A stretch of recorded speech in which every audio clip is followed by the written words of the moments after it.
আসসালামু আলাইকুম এভরিওয়ান, আশা করি সবাই ভালো আছেন। আজকে উপস্থিত হয়েছি সম্পূর্ণ 18+ একটা কন্টেন্ট নিয়ে। তো শুরুতেই ক্ষমা প্রার্থী যারা সুশীল সমাজের আছেন এবং বিশেষ করে 18 বছরের বয়সের কম আছেন যাদের বয়স, তারা দয়া করে আমার এই ভিডিও দেখা থেকে দূরে থাকবেন। তো আজকে আমি যে বিষয়টা নিয়ে কথা বলবো সেটা হচ্ছে, ছোটোবেলা থেকে আমরা আমাদের ওস্তাদদের মুখে, আমাদের পরিবার পরিজনের মুরব্বীদের মুখে শুনে এসেছি যে শিক্ষা জাতির মেরুদণ্ড, education is the backbone of a nation. যথেষ্ট প্যারাগ্রাফ পড়েছি আমরা এই সম্পর্কে, কিন্তু আসলে বর্তমানে আমি মনে করি যে বর্তমান যে এডুকেশন সিস্টেমটা আছে, এই সিস্টেমটা আসলে এই জাতিটাকে ভঙ্গুর এবং মেরুদণ্ডহীন করে দেওয়ার জন্যই আসলে ব্যবহৃত হচ্ছে। যে শিক্ষা প্রতিষ্ঠানে যথেষ্ট শাসনের সুযোগ সুবিধা নেই যথেষ্ট কিছু। দেখা যায় এখন অহরহ ঘটে যে শিক্ষকদের গায়ে ছাত্ররা হাত তুলে থাকে। তো আজকে আমি সেই সব পিতামাতা এবং সেই সব অভিভাবকদের কেন্দ্র করে বলতে চাই, যারা গর্বের সাথে বলেন আমার মেয়ে অমুক জায়গায় অমুক ইউনিভার্সিটিতে পড়ে, তাকে আমি উচ্চশিক্ষায় শিক্ষিত করবো, মানে নিজের পায়ে দাঁড় করাবো। এখন কার পায়ে আছে আল্লাহু আলাম। তো যাই হোক, যারা বাবা মা এইসব চিন্তাভাবনা আপনার সন্তানদের মাথার ভিতরে প্রবেশ করিয়েছেন, তাদের অনিশ্চিত ভবিষ্যৎ। দেখা যায় উচ্চশিক্ষায় শিক্ষিত হওয়ার পরে এমন একটা লেভেলে যায় যে আসলে ছেলেরা উচ্চশিক্ষিত মানুষ পছন্দ করে না।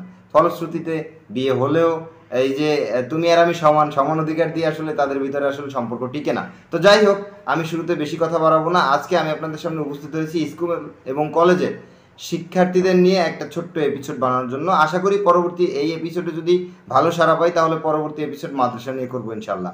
তো চলেন একে একে আমি আপনাদের ছোট্ট কিছু ভিডিও ক্লিপ দেখাই, যেখানে আপনার সন্তানরা কোথায় এক্সট্রা ক্লাস করছে, উচ্চশিক্ষায় শিক্ষিত হচ্ছে, সেই জিনিসটা আপনাদের দেখানোর চেষ্টা করবো ইনশাল্লাহ। চলেন শুরু করা যাক।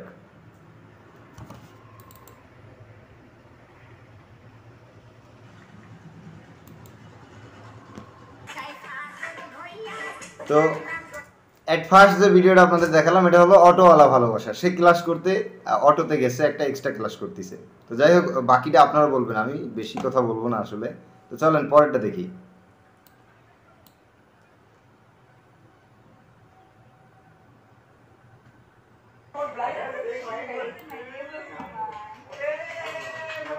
Wow, interesting.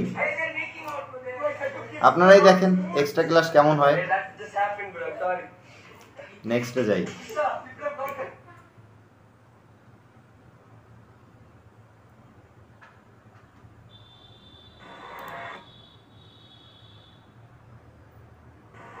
বাহ বাহ, কে সিন হে, কি বলবো আমি, এখানে বলার কি আছে বলেন। এই যে ভিডিও আসলে, হ্যাঁ, অমাইক আরো আছে, এখানেই শেষ না। চলেন আরো সামনে যাই।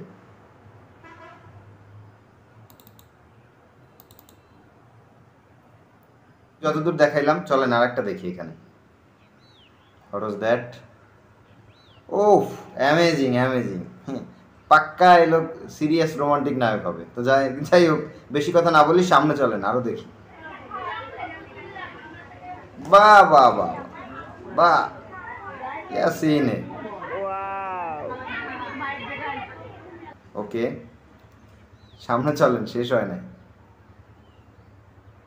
তো যাই হোক, যতদূর দেখাইছি, আমার কাছে আরও অসংখ্য ভিডিও আছে। আমি চাইলে আপনাদের আরও অনেকগুলো ভিডিও দেখাতে পারি, কিন্তু আসলে এগুলো দেখাই লাভ কি? মূল কথা হচ্ছে এগুলো দেখাই লাভ কি?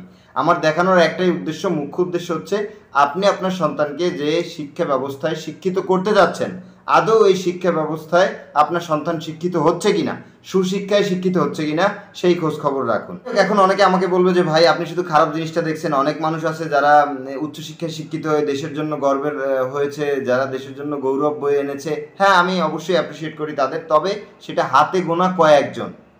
100 জনের ভিতরে হয়তো 5 জন অথবা 10 জন, এর বেশি হবে না আশা করি। তো যাই হোক, যারা নিম্ন মধ্যবিত্ত ফ্যামিলির, অথবা বলতে পারেন একটু ইসলামিক কালচারাল যারা মেনে চলেন, বিশেষ করে তাদের জন্য এই এডুকেশন সিস্টেমটা আমি কোনোভাবে অ্যাপ্রিসিয়েট করি না, এবং আমি মনে করি না যে এই শিক্ষায় তার সন্তান শিক্ষিত হয়ে এই দেশ এবং সমাজের জন্য কিছু করতে পারবে। এটা আমার চিন্তা ভাবনা। এবং এই হোক, আমি আপনাদের কাছে আকুল আবেদন করব যে দয়া করে, মায়া করে আপনার সন্তানকে যে শিক্ষা প্রতিষ্ঠানে পাঠাচ্ছেন, সেখানে যথেষ্ট নজরদারি রাখুন।